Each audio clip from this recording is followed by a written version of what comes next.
Ayan o, Ariel, gamitin nyo para mabait din yung buhok nyo. Hindi totoo yan. Bola lang yan. O, napakaangak. Kaya ano pa inaantay mo, bumili ka na ng Ariel. Huwag mong subukan. Masisira ang buhay mo. Maligo ka kasi di na kaya ng shampoo. Aga-aga baka siyansihin ko yung gilagid mo dyan. Kaya Ariel gamitin mo. What? Baka naman Ariel, may pang Jollibee tayo dyan. Ano, rock and roll. Pakangak ng buko dyan, ano. Kaangak. Oh. Aliw. Oh, ang angak. Bili na ng Ariel, ano pa inaantay mo? Bumili ka na ngayon, baka bukas, ganyan na rin yung buhok mo. Gulo magsalita eh. Hindi maintindihan ba sinabi? Legit yan, legit. Puti nga ang damit, yung buhok mo pa kaya. Kaya di kaya paputiin ni Ariel. Ayan o.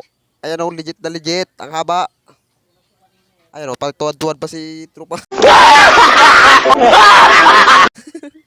Ayan o, busy din si Kuya Dags mo naghuhugas ng plato. Ariel din yung gamit niyan paghuhugas ng plato. Ayan o, ipapakita ko sa inyo talaga yung Ariel na gamit. Ayan, ipapakukunin natin yung Ariel. Saan yung Ariel? Ito na si Ariel. Ayan o, Ariel. Baka naman. Haba ng buhok. Ariel, sana mapansin mo, Ariel. Ayan o, Ariel o. Hirap gawa ng content, Ariel.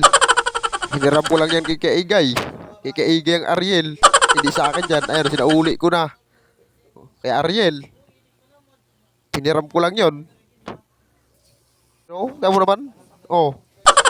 Ayoko makita ito. Maita ulo ko. Legit. Legit na legit. Ayan, tapos na si Kedags. Kaya bilhin na ng Ariel. Para maging long hair.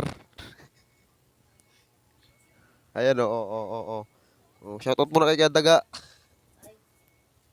Ayan o, sipag niya ni Kadaga mo. Tamang hugas ng plato. Ayan o, tamang galaw. Puro galaw. Ang daming galaw. Ayan, thank you mga guys. Bye-bye.